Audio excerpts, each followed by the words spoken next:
அடுத்தவனை பார்த்து பொறாமைப்படக்கூடாது. அடுத்தவன் குடி கடனுங்கிற எண்ணம் இருந்தால் பணம் வராது. பணத்துக்கு கொடுக்கக்கூடிய ரெஸ்பெக்ட் இருக்கணும். புரியுதா? ஒருத்தருக்கு பணம் கொடுக்குறோம், ஒரு வேலை பார்க்குறோம், கொடுக்குறோம், ஒரு 100 ரூபா கொடுக்குறோம், 200 ரூபா கொடுக்குறோம், 1000 ரூபா கொடுக்குறோம். இந்த பணமே நீ சென்று அவர்களுக்கு புனிதமாக பயன்படுத்தி செல்வம் சேரணும்னா என்ன செய்யணும்? நல்ல எண்ணங்களை சொல்லணும். பணக்காரனை திட்டக்கூடாது. பணத்தை பற்றிய அவமரியாதை இருக்கக்கூடாது. பணத்தை கொண்டு வந்து இப்படி தூக்கி எறிகிறது. கோயிலுக்குள்ள போனால் அங்கே எவ்வளோ மன கும்மன் இருக்கு. அந்த உடம்புல பட்ட உடனே நம்ம இருக்க தரித்திரம்னு ஓடும். அப்போ வீட்டில் என்ன செய்யணும்? சாம்பிராணியோடு கலந்து சில பொருட்கள் போட்டால் செல்வம் வருது. என்னென்ன பொருள்? ஓ வீட்டில் இருக்கிற கஷ்டம் போகணுமா? சுவாமியை குளிப்பாட்டுற நீருக்கு ஒரு தொட்டி மாதிரி இப்படி உழுகும். அந்த தண்ணீரை இப்படி ஒரு பாட்டிலில் பாட்டிலில் அப்படி பிடிச்சி கொண்டுட்டு வந்து வீட்டில் தெளி. துஷ்ட சக்தி போகும். வீட்டில் கத்தாழையை வீட்டு வாசலுக்கு முன்னால் மாட்டக்கூடாது, சைடில் மாட்டணும். இது வீட்டில் இருப்பது முக்கியம். உரிமையாளருக்கு பணத்தை இழப்பு மற்றும் திருட்டில் இருந்து பாதுகாக்கும். கத்தாழை செடி இருந்தால் அந்த வீட்டில் திருடு நடக்காமல் பாதுகாக்குது. பணத்தை இழக்கம், பணத்தை விரயம் பண்ண விடாமல் தடுக்குது. அதோட குணங்கள் நம்மை காற்றில் வந்து நம்ம சுவாசத்துக்குள் பூத்து புத்தியில் கலந்து ஞானத்தை கொடுத்து நம்மை தெளிவடைய செய்கின்றன. வணக்கம் நேயர்களே, எல்லோரும் இன்புற்றிருக்க வேண்டும், வேறொன்றும் செய்யாய் பராபரமே. இன்னைக்கு தலைப்பு செல்வம் சேர, பெரும் செல்வம் சேர, சேமித்த பணம் நிலைத்து நிற்க. செல்வத்துக்கு சில குறியீடுகள்லாம் இருக்குது. உழைச்சாதான் பணம் சம்பாதிக்க முடியும். மந்திரத்தில் மாங்காயெல்லாம் உழு வைக்க முடியாது. செல்வம் என்கிற வார்த்தைக்கு என்ன அர்த்தம்னா ஐஸ்வர்யம். இன்றைக்கி இந்த பூமியில் பிறந்த ஒவ்வொருவரும் சுகமாக இருக்கணும், நல்ல துணிமணி உடுத்தணும், நல்ல வெரைட்டி ஃபுட்டு சாப்பிடணும், பாக்கெட் மணி இருக்கணும், லக்ஸுரி லைஃப் என்ஜாய் பண்ணணும். அதுக்கு பணம் தேவை. பொருள் இல்லாருக்கு இவ்வுலகம் இல்லை, அருள் இல்லாருக்கு அவ்வுலகம் இல்லை. இப்போ வாழும் பொழுது நமக்கு பணம் தேவை, செல்வம் தேவை. இந்த செல்வத்தை நாம் வேலை பார்த்து உழைச்சி பணத்தை கொண்டுட்டு வந்து வீட்டுக்கு சேர்க்கணும். அது எல்லாருக்கும் தெரிஞ்சது தான். ஆனால் சில விஷயங்களை நீங்கள் கடைப்பிடிக்கணும். வேலைக்கு போயிட்டு வந்தால் மாத்திரம் பத்தாது. சேமித்த பணத்தை சிக்கனமாக செலவு செய்யணும், அதை பக்குவமாக வைக்கணும். அப்போ பணத்தை சேமிக்கத்தான் பணம் சேரும். வாங்கினதெல்லாம் வாங்கி தின்னு குசி விட்டுட்டு போயிட்டா ஒன்றும் பண்ண முடியாது.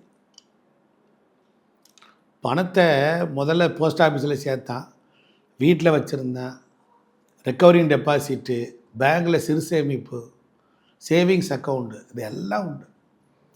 தங்க நகை சேமிப்பு திட்டம். அதற்கப்புறம் என்ன பண்ணா, அந்த பணத்தை நிறுத்த அது நிற்க பார்க்கும்.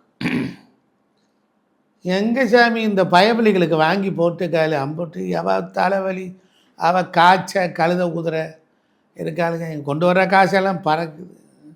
விரக்தி ஆகிறேன் ஆம்பளை. இப்போ வீடு வாழ்பவரின் அடையாளத்தை சொல்லுது. வீட்டினுடைய தலைவாசல் இருக்குது பாருங்கள், அந்த வாசல் எத்தனை வீட்டுக்குள்ளே நுழைஞ்சா வாடை கெட்ட வாடை அடிக்குது, கவிழ் வாடை அடிக்குது. கதவுல கண்டதை ஒட்டியிருக்கான். பணக்காரன் வீடெல்லாம் பாருங்கள், அவ்வளோ அழகாக இருக்குது. சாமி அவங்க பணக்காரன் சாமி. பணம் சேரன்னா என்ன செய்யணும்? பொறாமப்படக்கூடாது. சாமி ஒட்டுறதான் உருண்டு அப்படின்னு சொல்கிறேன். நம்மால் பணக்காரனை திட்டக்கூடாது. ஒருத்தன் கஷ்டப்பட்டு மேலே வந்திருக்கான், அவன் எத்தனை அடி உத இன்னல் பிரச்சனை கேவலப்பட்டு சீரழிஞ்சிருப்பான். ஏதோ தடுமாறி எவனை பிடிச்சானோ எவனை பார்த்தானோ அதை பார்த்து இதை பார்த்து செஞ்சு எப்படியோ கர்ணம் அடித்து வந்துட்டான். வந்த நிலையை அப்படியே தக்க வைக்கணும். அப்போ நம்ம வீடுகளும் நம்ம வீட்டில் உள்ளவங்களும் நமக்கு சப்போர்ட்டாக இருக்கணும். வாழ்க்கையை என்கரேஜ் பண்ண பார்க்கணும், டிஸ்கரேஜ் பண்ணிடக்கூடாது. வீட்டினுடைய வாயில் நல்ல மனமாக இருக்கணும், நல்லா இருக்கணும். வீடு வாசல்லாம் அழுக்கு இல்லாமல் இருக்கும். வீட்டில் படுக்க அப்படியே கிடக்கும், சாப்பிட்ட தட்டு சாப்பிட்டுட்டு அப்படியே வச்சுட்டு போகிறான், காப்பி குடித்த டம்ளர் அப்படியே வச்சுட்டு போகிறாங்க. கையிலேயே கழட்டி விட்டுருக்கேன், வட்டமாக கிடக்கு. சட்டியை கழட்டி விட்டுருக்கேன், அப்படியே கிடக்கு. எது துணி? வீடு புல்லு பார்த்தா துணியாக இருக்குது, தோரணமாக இருக்குது. எது துவைச்சது, எது துவைக்காதது? இப்போ அடுப்படியாக அழுது வடிஞ்ச மாதிரி இருக்குது. எந்த வீட்டிலையாவது வீட்டில் போய் ஒரு டம்ளர் தண்ணி வாங்கி குடிக்க நீதி இல்லை. ஓரளவுக்கு வளர்ந்துட்டான்னா எல்லாம் அப்படியே சாப்பிட்டு கிடக்கு. வேலைக்கு போகிறோம், நல்லா நீட்டாக ட்ரெஸ் பண்ணி போனால் பெத்தவ பார்க்குறா, அவள் கிறுக்கி மாதிரில இருக்கா. இந்த பொம்பளைங்க வயசாகிட்டா 40-50 வயசுக்கு மேலே இந்த ஏழ்மையில் இருக்கு. நல்ல தலைகளை சீவி குளித்து நல்ல சந்தனம் குங்குமம்லாம் பொட்டு வச்சு ஐஸ்வர்யமாக இருந்தால் தானே போகிற பையன் நல்லா இருப்பான். வீட்டை விட்டு வெளியில் போகும்போது வழி அனுப்பி வைக்க வேண்டிய பெண்கள் லட்சணமாக இருக்கணும். வீடு வாசல்லாம் கூட்டி பெருக்கி எடுத்து நல்ல சாம்பிராணி போட்டு விளக்கு ஏற்றி நல்ல சாம்பிராணியோ போடணும். இப்படி போட்டோம்னா கமகமன் இருக்கு. அப்போ மனமானது தளராமல் இருக்கும். மனமானது உற்சாகமாக இருந்தால் எல்லாம் உற்சாகம் அடைஞ்சிடும். இப்போ செல்வம் சேரணும்னா என்ன செய்யணும்? நல்ல எண்ணங்களை சொல்லணும். பணக்காரனை திட்டக்கூடாது. பணத்தை பற்றிய அவமரியாதை இருக்கக்கூடாது. பணத்தை கொண்டு வந்து அப்படி தூக்கி எறிகிறது. பணம் வாங்கினா அப்படி வச்சு ஒரு கவரில் வந்துருச்சுக்கா, இல்லை இப்போ தான் ஏற்றி விட்றாங்க செல்ஃபோனில், அதனால் பணம் வந்துருந்தா சாமி படத்தை வைக்கணும். வச்சு அப்படி தொட்டு சாமி பட்டோட அப்படி வச்சு இங்கே வச்சு, பகவானே இந்த பணம் நிலச்சிருக்கணும், தண்டை விரையும் வரக்கூடாது, எல்லாம் வேண்டிக்கணும். பணத்தை இறுக்கி வச்சுக்கணும். மாதத்துக்கு இடையில கண்டதெல்லாம் வாங்கி திங்கக்கூடாது. இன்றைக்கி துணிமணி திங்கிறது இந்த வேலைக்கு தான் இன்றைக்கி செலவழிக்கிறாங்க. உடனே ஆர்டர் போடுறாங்க, கண்டது கழுதியதை வாங்கி பொறுக்கு தின்னு விட்டு இருக்காங்க. எப்படி காசு சேரும்? கடன் வாங்குறான். இவன்கிட்ட கடன் வாங்கி இந்த சந்தை தாண்டி இந்த சந்தை வழியாக வரேன். அப்போ செல்வம் சேரன்னா என்ன செய்யணும்? உழைப்பை கூட்டணும், அறிவை உயர்த்தணும், புத்தியை சாதுர்த்தியமாக வச்சுக்கணும்னா என்ன செய்யணும்? உன் வீடு வாஸ்து குறைபாடு இருந்தால் தப்பு ஒருத்தன் வீட்டு விட்டு போனால் ஒரு கோயிலுக்குள்ளே போ. நீ கிறிஸ்துவனா சர்ச்சுக்கு போய் என்றைக்கு போயிருக்காங்க?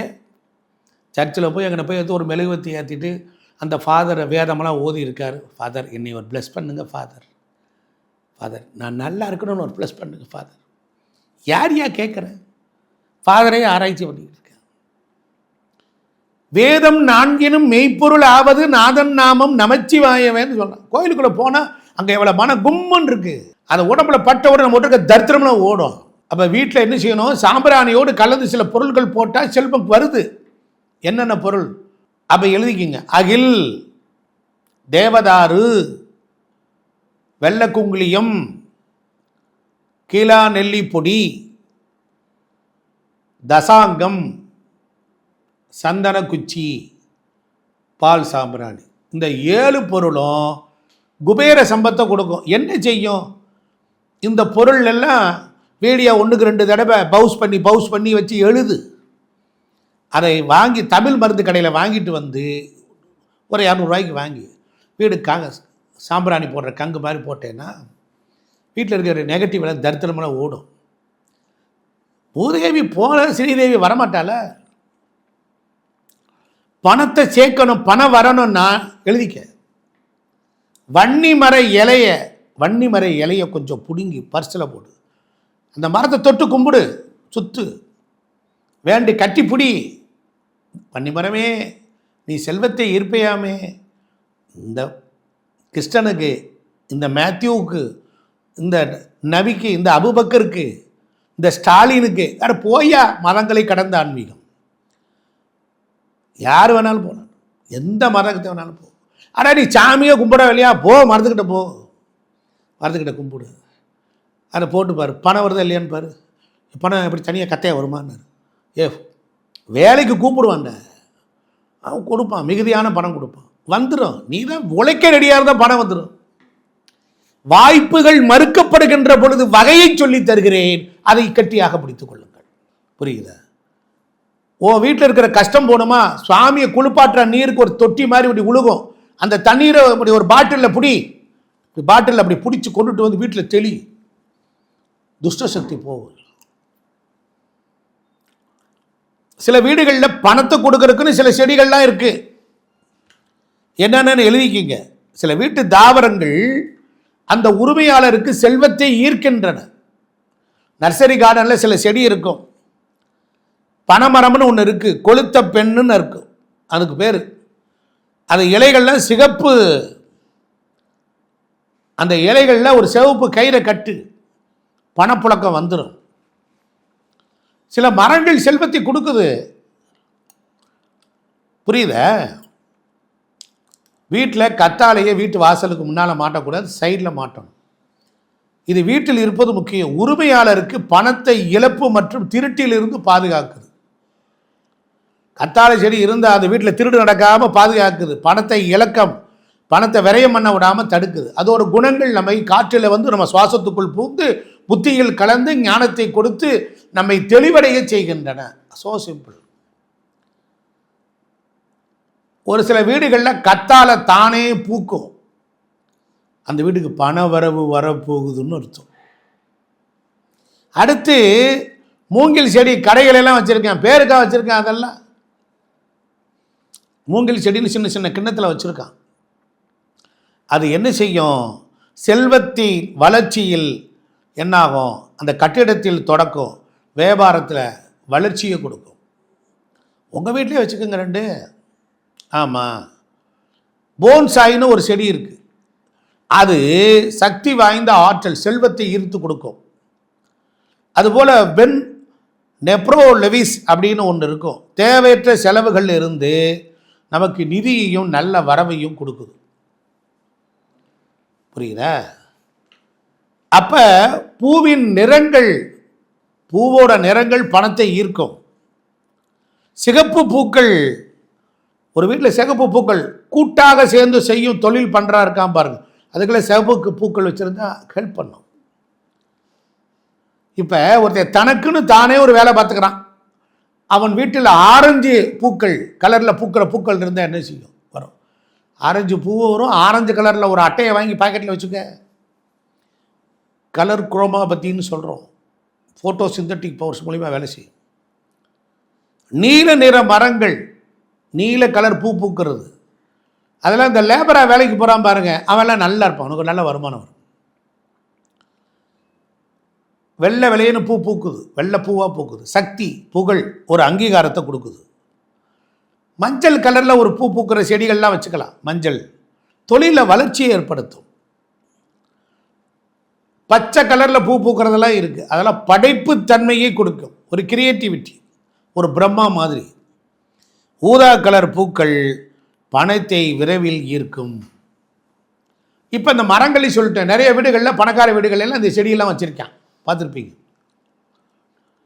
நாம் சம்பாரித்த காசில் இதை 4 வச்ச முயற்சி, நான் இதுதான் வச்சுருக்கேன், ஒன்றும் வேலையை விளங்க மாட்டேங்குது சொல்கிறீங்கள.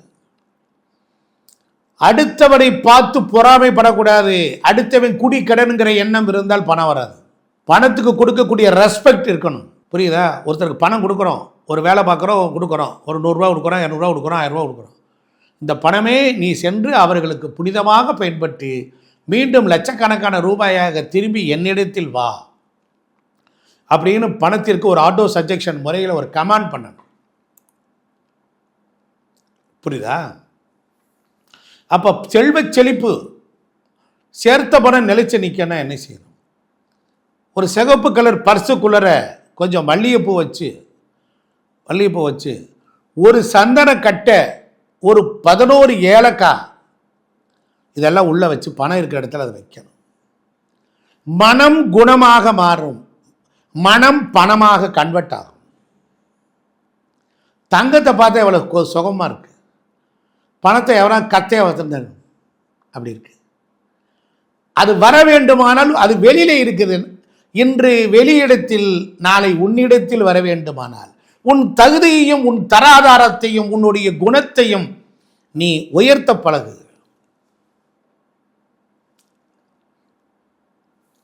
பத்து பேர் முன்னால் பணத்தை எண்ணாது.